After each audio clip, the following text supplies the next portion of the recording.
नमस्ते दोस्तों, मैं डॉक्टर विपुल भट्टर आप सभी का फिर से एक बार स्वागत करता हूँ मेरे यूट्यूब चैनल पे। आज हम बात करेंगे ग्लोसाइटिस के बारे में।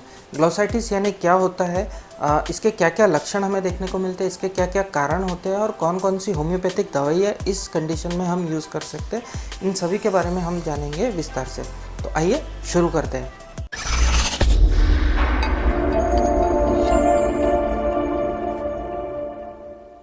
दोस्तों, जब भी जीभ पर सूजन आ जाती है या जीभ पर लालपना आ जाता है तब उस कंडीशन को हम ग्लोसाइटिस कहते हैं। इसमें कई बार जीभ की जो सरफेस है वो भी हमें स्मूथ देखने को मिलती है, जीभ की सरफेस एकदम चिकनी हुई भी हमें देखने को मिलती है, यानी पेपिलास का जो स्ट्रक्चर होता है वो पूरी तरह से लॉस्ट हमें यहाँ पे ग्लोसाइटिस के अंदर देखने को मिलता है। तो इसके क्या कारण होते हैं? कई बार हमें ये एक्यूट डिजीज़ से एसोसिएटेड देखने को मिलते हैं। कोई एक्यूट बीमारी हुई है, जैसे बुखार हुआ है, वायरल फीवर हुआ है, तो इस वजह से भी हमें ग्लोसाइटिस देखने को मिलता है। कई बार कोई क्रॉनिक कंडीशंस होती है जिसके एसोसिएशन में भी हमें ग्लोसाइटिस देखने को मिलता है। और थर्डली है एटोपिक ग्लोसाइटिस। एटोपिक ग्लोसाइटिस हमें तब देखने को मिलता है जब कोई एलर्जिक कंडीशंस होती है, किसी चीज़ की एलर्जी बॉडी को होती है और उस एलर्जिक रिएक्शन की वजह से जीभ पर हमें हमारे सूजन देखने को मिलती है। तो ये 3 मुख्य कारण हमें ग्लोसाइटिस के देखने को मिलते हैं। आइए जानते हैं इसके लक्षण क्या क्या होते हैं इसके बारे में।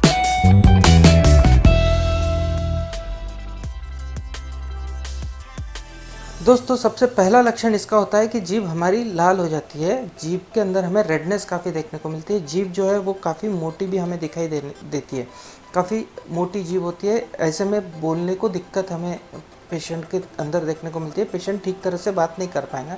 साथ ही साथ पेशेंट कोई भी खाना अगर रहा कुछ तो वो निगल नहीं पाएगा, तो निगलने में भी दिक्कत पेशेंट के अंदर हमें इस कंडीशन में देखने को मिलती है।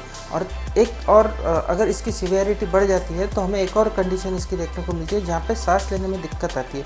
ये थोड़ी इमरजेंसी वाली कंडीशन होती है। जब भी जीभ पे सूजन की वजह से सांस लेने में दिक्कत हो रही है तो तुरंत ही नज़दीकी अस्पताल में उस पेशेंट को दिखाना आवश्यक हो जाता है। दोस्तों, एक और बीमारी है जिसे हम कहते हैं कावासाकीज़ डिसीज़। इस कंडीशन के अंदर हमें जो जीभ होती है वो स्ट्रॉबेरी टंग देखने को मिलती है। ठीक स्ट्रॉबेरी की तरह ही उतनी ही लाल और उतनी ही सूजी हुई हमें जीभ हमारी देखने को मिलती है। ये कावासाकीज़ डिजीज़ एक आर्टेरियल इन्फ्लेमेटरी डिजीज़ होता है जो दूसरी बीमारी की वजह से जब आर्टरीज़ के अंदर इन्फ्लेमेशन हो जाता है, खासकर जीभ के आर्टरीज़ के अंदर, तब हमें कावासाकीज़ डिजीज़ देखने को मिलता है। और उस स्वेलिंग की वजह से, आर्टेरियल स्वेलिंग की वजह से, वो नसों की स्वेलिंग की वजह से, नसों की सूजन की वजह से हमें स्ट्रॉबेरी जैसी जीभ दिखाई देती है जिसे हम स्ट्रॉबेरी टंग कहते हैं। दोस्तों, इसके अलावा कई और कंडीशंस है जिसमें हमें ग्लोसाइटिस देखने को मिलता है, जैसे कि कई ऑटोइम्यून डिजीजेस है जिसके अंदर हमें ग्लोसाइटिस एसोसिएटेड देखने को मिलता है। इसके अलावा स्टीवन जॉनसन सिंड्रोम है जो ड्रग एलर्जी की वजह से हमें हमारी बॉडी के अंदर होता हुआ देखने को मिलता है, उसमें भी हमें ग्लोसाइटिस देखने को मिलता है। इसके अलावा अगर कहीं इंजरी हो गई, कहीं गिर गए या कंट्यूजन हमारी जीभ को लग गया है, मार लग गया है, तो भी हमें ग्लोसाइटिस देखने को मिलेंगी, जीभ के अंदर सूजन देखने को मिलेंगी। विटामिन B12 की डेफिशिएंसी की वजह से भी हमें ग्लोसाइटिस देखने को मिलता है। इसके अलावा कई वायरल इन्फेक्शंस है, कॉक्सकी वायरस या HSV वायरस जैसे वायरल इन्फेक्शंस होते हैं, इन वायरल इन्फेक्शंस में भी हमें ग्लोसाइटिस देखने को मिलता है। कई बार हमें हमारी जीभ स्ट्रेट अवे रेड देखने को नहीं मिलती है, कई बार पिंकिश या येलोइश कलर की भी जीभ हमें देखने को मिलती है। ज़ुबान पिंक या येलो कलर की देखने को मिलती है, लेकिन धीरे धीरे इसका रेडनेस जो है वो बढ़ता जाता है। तो ग्लोसाइटिस के अंदर सिर्फ रेडनेस ही जीभ के अंदर देखने को मिलेंगी ऐसी भी बात नहीं है। पिंक या येलो जीभ भी ग्लोसाइटिस की तरफ इशारा करती है। आइए अब जानेंगे इसमें कौन कौन सी होम्योपैथिक दवाइयाँ हैं जो बहुत कारगर साबित होती है इसके बारे में।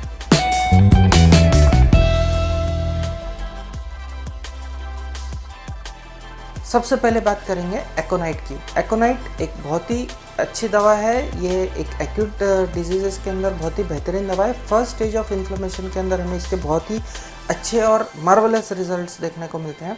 जब भी ग्लोसाइटिस की जस्ट शुरुआत हुई है और एकदम से टंग की सूजन हमें देखने को मिल रही है, जीभ की सूजन अभी अभी शुरू हुई है और अभी अभी ग्लोसाइटिस हुआ है, तो ऐसे कंडीशंस के अंदर हम एकोनाइट के बारे में सोच सकते हैं। एकोनाइट के पेशेंट के अंदर बहुत ज़्यादा जीभ के अंदर रेडनेस हमें देखने को मिलेंगी और साथ ही साथ पेशेंट के अंदर एंग्जाइटी, डर हमें देखने को मिलेगा और इन्फ्लेमेटरी कंडीशन से रिलेटेड ही हमें स्वेलिंग देखने को मिलेंगी।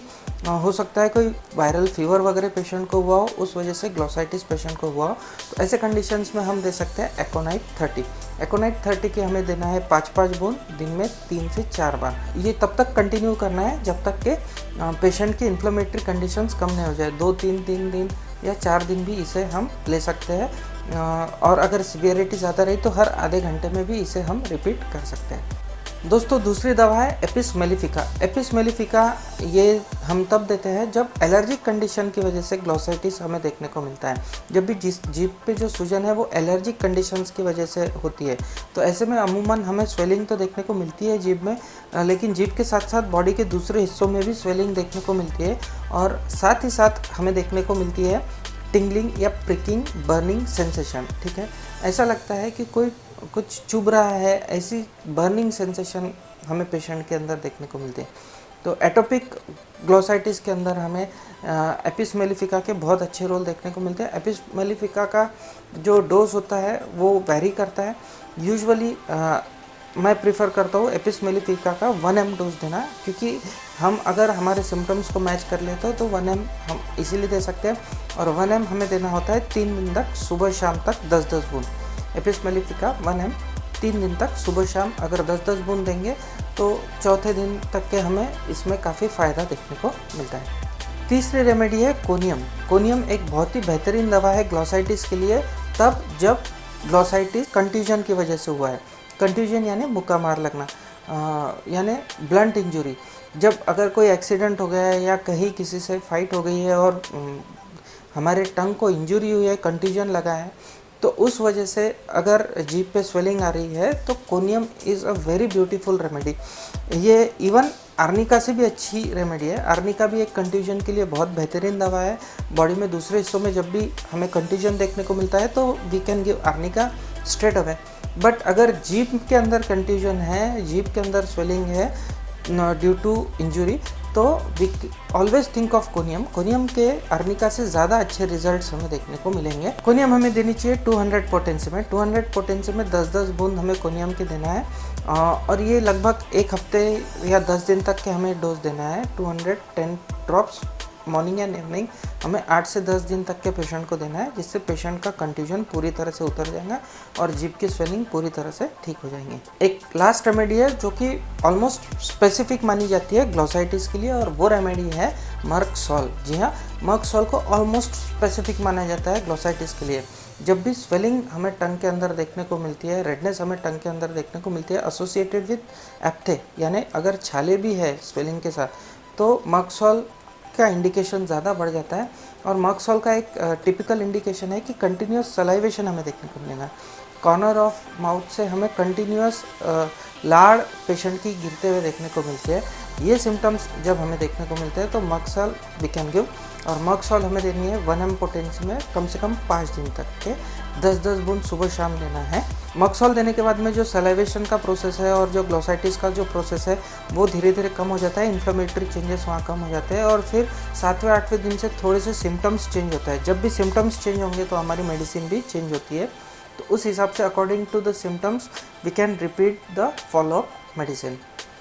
दोस्तों आशा करता हूँ कि मैंने जो यहाँ जानकारी दी ये आपको पसंद आई होंगी, तो प्लीज़ इस वीडियो को लाइक, शेयर, कमेंट करना ना भूलिए। और अभी तक अगर आपने मेरे चैनल को सब्सक्राइब नहीं किया है तो प्लीज़ आप मेरे चैनल को सब्सक्राइब कीजिए, और ज़्यादा से ज़्यादा लोगों को इस चैनल के बारे में रिकमेंड कीजिए, जिससे ज़्यादा से ज़्यादा लोगों को इसका फ़ायदा मिल सके। अगर आप मुझसे कंसल्टेशन करना चाहते हैं तो आप मुझे व्हाट्सएप कर सकते हैं मेरे इस नंबर पे जो है 7588085974। प्लीज़ व्हाट्सएप ही कीजिएगा। मेरे क्लिनिक से आपको रिवर्ट बैक तुरंत ही मिलेगा, कॉल मत कीजिएगा। आप हमारे सोशल मीडिया पेज को फेसबुक पे भी फॉलो कर सकते हैं, जो कि कॉस्मिक हीलर्स नाम से बना हुआ है। इसके अलावा cosmic.healers नाम से इंस्टाग्राम पे भी हमारा पेज है, और टेलीग्राम पे भी हमारा एक चैनल है जिसे हमने होम्योपैथी एंड आयुर्वेदा के नाम से प्रमोट किया है। वहाँ पे भी आप उस चैनल को ज्वाइन कर सकते हैं। मिलते हैं अगले वीडियो में, तब तक के लिए नमस्ते।